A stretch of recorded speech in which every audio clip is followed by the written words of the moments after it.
This podcast is brought to you by Progressive Insurance. Fiscally responsible, financial geniuses, monetary magicians. These are things people say about drivers who switch their car insurance to Progressive and save hundreds. Visit Progressive.com to see if you could save. Progressive Casualty Insurance Company and Affiliates. Potential savings will vary. Not available in all states or situations. Decisions made in Washington can affect your portfolio every day. But what policy changes should investors be watching? Washington Wise is an original podcast from Charles Schwab that unpacks the stories making news in Washington right now and how they may affect your finances and portfolio. Listen at schwab.com/WashingtonWise.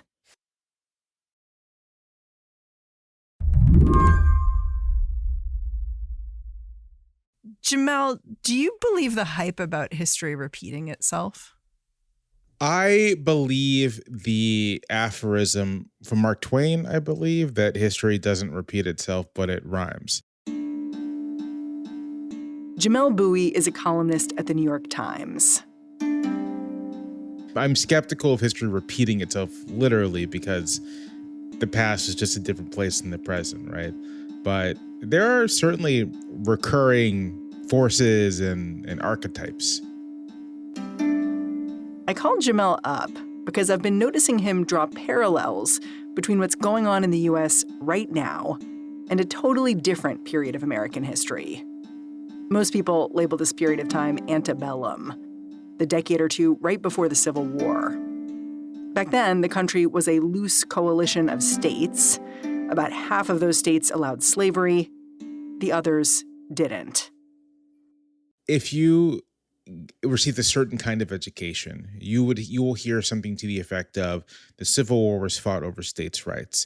And what's always been funny to me about that is it's true, but it's not necessarily true for the South. It is true for the North, because much of what was driving Northern discontent was they wanted to keep slavery out of their states. And so for the North, it's sort of like we want the states' right to keep slavery out. Jamelle says the year 1850 was a turning point, primarily because of a single law, the Fugitive Slave Act.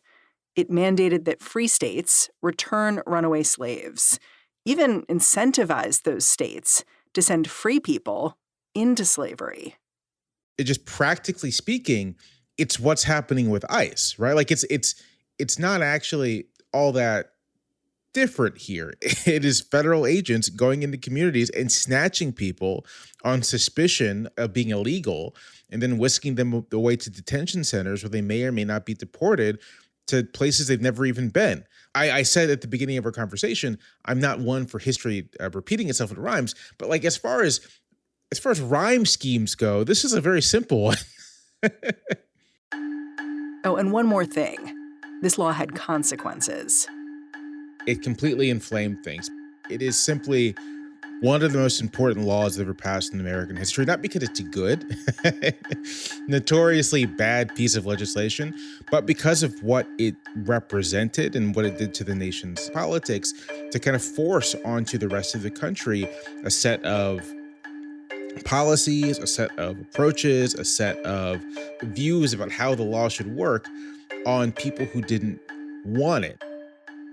Today on the show, Jamelle says, America's been here before. The question is what will go differently this time. I'm Mary Harris. You're listening to What Next? Stick around.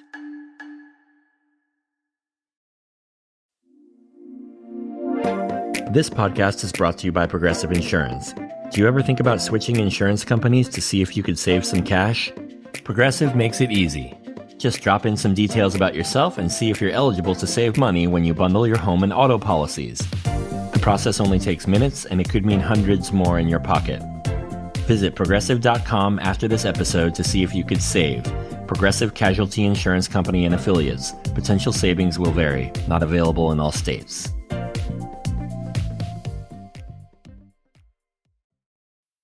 This episode is brought to you by Avid Reader Press. Legendary investor Ray Dalio's new book, How Countries Go Broke: The Big Cycle, explains the mechanics behind big debt crises. Larry Summer says Dalio's brilliant iconoclastic approach is an invaluable resource, and Hank Paulson says it provides a solution to what is the biggest and most certain threat to our prosperity. Read it to understand the greatest economic issue of our time. Available now wherever books are sold. Okay, I feel like I want to do something for my listeners because I feel like what you're laying out is a little dark.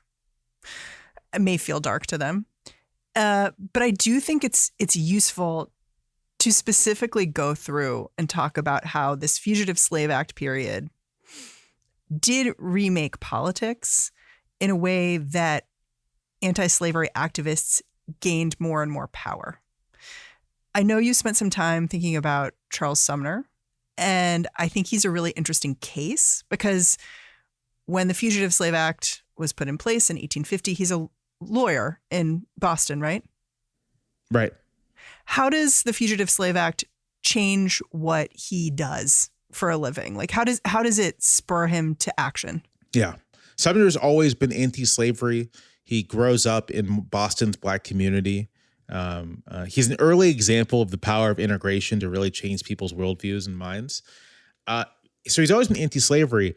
He ends up working with what's called vigilance committees, which are these groups that come together, and this will sound familiar to people now looking at the response to ICE, to help fugitive slaves, to help people accused of being fugitive slaves, to try to block federal agents, basically to sort of do the kind of mutual aid to protect these people from the law. So he's getting involved with that.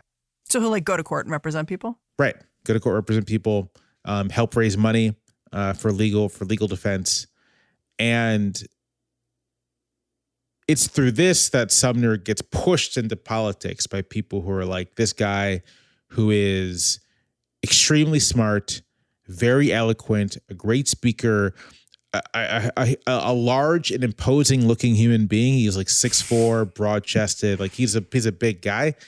He's perfect for politics, and they are pushing him into politics. And so when Daniel Webster dies, who's the famous Massachusetts senator, and the state legislature is divided basically between Republicans or Whigs, Democrats, and there's this Free Soil faction. And they're new, right? Like they're also kind of spurred on by the Fugitive Slave Act. This is what I found so interesting. It's like a nesting doll. It's like there are these local politicians who sort of get into politics and then they use their power to get someone like Sumner into Washington. And so it becomes this sort of cycle of people propelling each other forward. Right. And to kind of zoom out real quick, what the Fugitive Slave Act does is supercharge, and Sumner is a part of this, what's called political anti-slavery. So I think most people today, when they think about opposition to slavery, they just think about the abolitionists. But the abolitionists were, if you want to put it in these terms, like the far left of opposition to slavery. They say immediate end of slavery, no compensation for slaveholders, and the inclusion of Black people into the country. Those are their demands. Most people who are anti-slavery are not abolitionists. Abolitionists are a small minority. Most people are either gradualists. They say, we will gradually end the institution and will compensate the slaveholders because property. They are colonizationists. We will gradually end slavery, we'll compensate the slaveholders, and then we'll move all the Black people out. They are, they are not necessarily against slavery where it exists, but they're like no slavery in the territories. But extremity breeds extremity. Right. So the idea of people coming into your community, taking people away, you're like, no. Exactly. So the Fugitive Slave Act basically takes the abolitionist position and makes it much more popular. And so you might just be some, this is a real situation. Rich white guy in Boston. You're sympathetic to your free Black community. You think slavery is bad, but you think it's bad in the sort of like, I wish it didn't exist, but it does. I care more about preserving the Union. I don't want the Union to go away. And I'm willing to compromise on slavery if that'll keep the Union. And you're just living your life. and some federal agents come in and they burst down the doors of some person's home, and you witness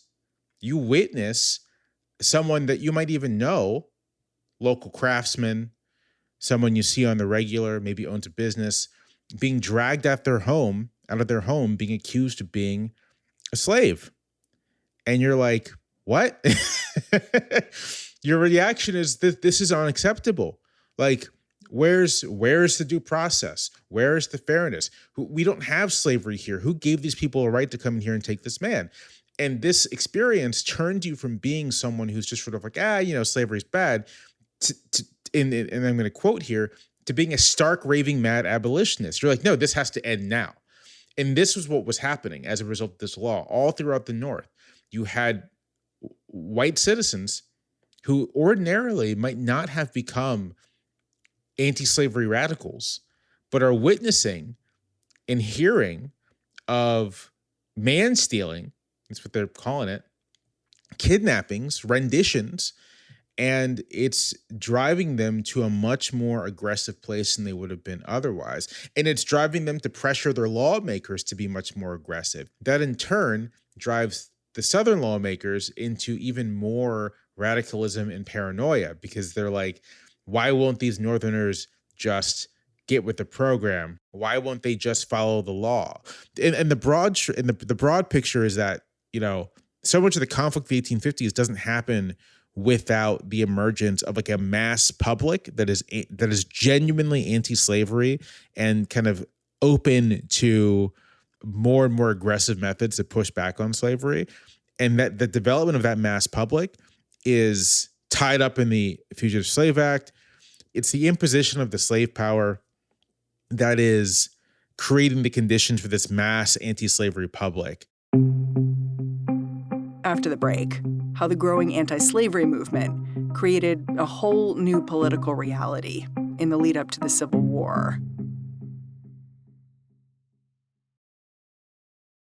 This episode is brought to you by LifeLock. Between two-factor authentication, strong passwords, and a VPN, you try to be in control of how your info is protected. But many other places also have it, and they might not be as careful.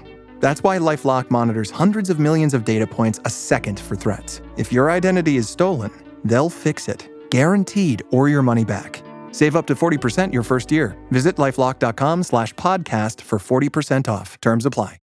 Hey, it's Ryan Reynolds here from Mint Mobile. Now, I was looking for fun ways to tell you that Mint's offer of unlimited premium wireless for $15 a month is back. So I thought it would be fun if we made $15 bills. But it turns out that's very illegal. So there goes my big idea for the commercial. Give it a try at mintmobile.com/switch. Upfront payment of $45 for 3-month plan, equivalent to $15 per month required. New customer offer for first 3 months only. Speed slow after 35 gigabytes if network's busy. Taxes and fees extra. See mintmobile.com. As Jamelle just outlined, the Fugitive Slave Act of 1850 radicalized people who previously were not especially politically active. And Jamelle says this change quickly impacted political parties and elections themselves.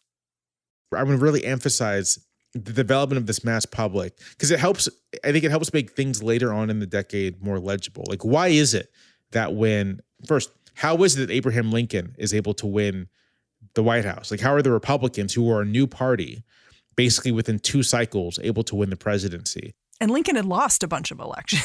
Right, Lincoln had lost a bunch of elections. He served 1 term in the House. Right. He had lost the Illinois Senate race in 1958. Republicans had lost the prior election in 1856. But because of the people, things that seemed unthinkable suddenly were thinkable. Right. The emergence of a mass anti-slavery public. And as 1860 approaches, it's like, you have a Northern public that just wants something to be done about the slaveholders. They're not necessarily abolitionists, but they want like a meaningful check on the slave power. And so the leading contenders for the presidency that year are like William Seward, who is staunchly anti-slavery. Lincoln is sort of considered to be a compromise. This is famous, right? Because he's a colonizationist. He's more of a free soiler. He's not associated with the abolitionists. But even Lincoln ends up being, both through his own kind of genuine anti-slavery conviction, but also just public pressure, being pushed along towards a more hardline stance. And one of the people pushing him is Charles Sumner, that senator. Right, exactly. Who's friends with his wife, no less. Who's like, telling his wife, like, your husband needs to be more aggressive here. When South Carolina fires in Fort Sumter in 1861, the reason why you can get tens of thousands of Union volunteers, not conscripts, but volunteers willing to go and fight, is because of this decade-long process of a kind of vaguely anti-slavery public transforming into a much more militantly anti-slavery, anti-slave power public. And I'll say, just to bring things back to the present, it is interesting to look at what's happened with public opinion with regards to deportations, immigration, and ICE. It's become extremely negative. And I'm not sure it's become a salient issue for voting yet, but things can change quite quickly. And it might be next year that a moderate position among, some segment of the public will be, you got to get rid of ICE. Well, people talk all the time, though, about how these opinions are thermostatic, right? Right. They go back and forth, and like people were quite anti-ICE, first Trump. Why wouldn't it happen again? Now, I think we have an answer to that potentially in the fact that we are funding ICE in a giant way and we're seeing them in our communities, but we'll have to see how it plays out. Right. But I suspect that the people who supported the president to remove illegals from the country, what they imagined was arresting actual criminals. And what they're seeing instead are masked thugs kidnapping people trying to work, restaurant owners, their neighbors. And that has a radicalizing effect. Yeah.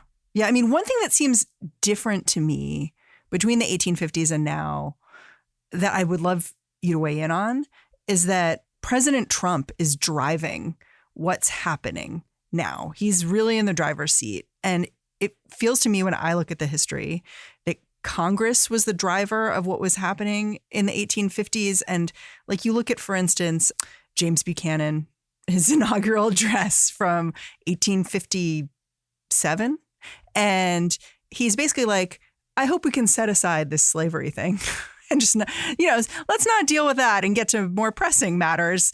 So you could see the executive functioning in a different way then. And I wonder if that is a difference that's meaningful to you in this moment. Like to me, I think, is that allowing this to be supercharged in this moment, or are you seeing something different?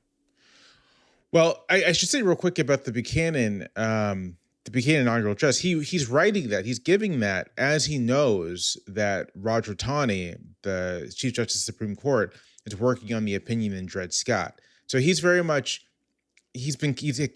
with Taney. He knows what's coming down. And he's sort of saying, basically, his view is the court is about to settle the slavery issue for good with Dred Scott.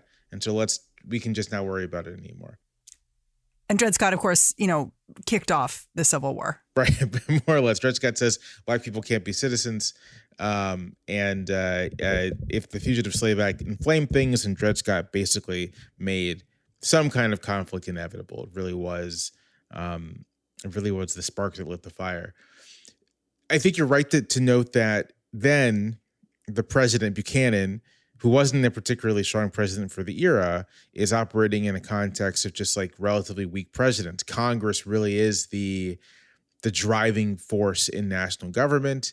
It's probably how it should be, but that's how things were structured. We kind of live in the age of the imperial president, of the president being kind of the preeminent figure in the national government. So yes, this is being driven by President Trump. It represents President Trump's priorities, his enforcement decisions. He's taking advantage of the broad leeway that Congress has given the president when it comes to immigration enforcement to pursue a very draconian set of policies, even relative to, past presidents in the last, since Obama. Really, immigration enforcement has been quite draconian in this country. One thing we haven't acknowledged is that to take seriously this comparison, we're driving towards civil war. And I think that's really scary for people. It's really scary for me. I'm not loving that comparison because I think what you're saying is calming in some ways, like, oh, things happen and people are elected. But also in another way, if you like think through what happens next, not at all. So I've long been a skeptic of we're on the verge of civil war, just because. And when people think civil war, they do think in terms of our civil war in the 1860s, like two defined sides, that kind of thing. That dynamic doesn't quite exist, right? Like there's just geographically, slavery was this singular issue that kind of cut across the society, that really divided the society in fundamental ways. You could be on one side or the other. There wasn't really an in-between. There's nothing like that in American society. Even I'm half tempted to say, like, what you feel about Trump is that, but there are plenty of Trump voters who at this stage are sort of like, I don't think I should have voted for the guy. So that's not even quite the same. I don't think we're headed towards civil war. I do think, however, we're probably headed towards more political violence of a kind that used to be much more common in U.S. history and became less so during our lifetimes. But this country, in the 60s are the famous example of this. But like there used to be much more just like routine political violence in the United States. I think we're returning back to that. I think we're returning to, extreme levels of polarization. And none of that's good, right? That's all quite damaging, but I'm not sure it's on the path to civil war. That's why I'm like, history rhymes, it doesn't repeat. We're seeing, I think, similar dynamics, but how they end up, what they lead up to is still up in the air. It's still something to be seen, because for as much as I think there are real parallels between, the president's deportation plans and something like the Fugitive Slave Act and all of that. It is not the same thing. It is a very different overall kind of institutional and political environment, partisan environment. And as you said earlier in our conversation, much of this is being directed by the president, and the president is quite unpopular, right? The president is quite, his ability to act unilaterally is still constrained somewhat by politics. And so one potential outcome is that as he becomes more unpopular and as these things become more unpopular, there just is greater and greater civil resistance. Jamelle, I'm really grateful for your time. Thanks for coming on the show. Oh, it's my pleasure. Jamelle Bouie is a columnist at the New York Times. And that's our show. What Next is produced by Paige Osburn, Elena Schwartz, Rob Gunther, Anna Phillips, Ethan Oberman, and Madeline Ducharme. Ben Richmond is the Senior Director of Podcast Operations here at Slate. And I'm Mary Harris. Go track me down on Blue Sky if you'd like. I'm at Mary Harris. Thanks for listening. Catch you back here next time.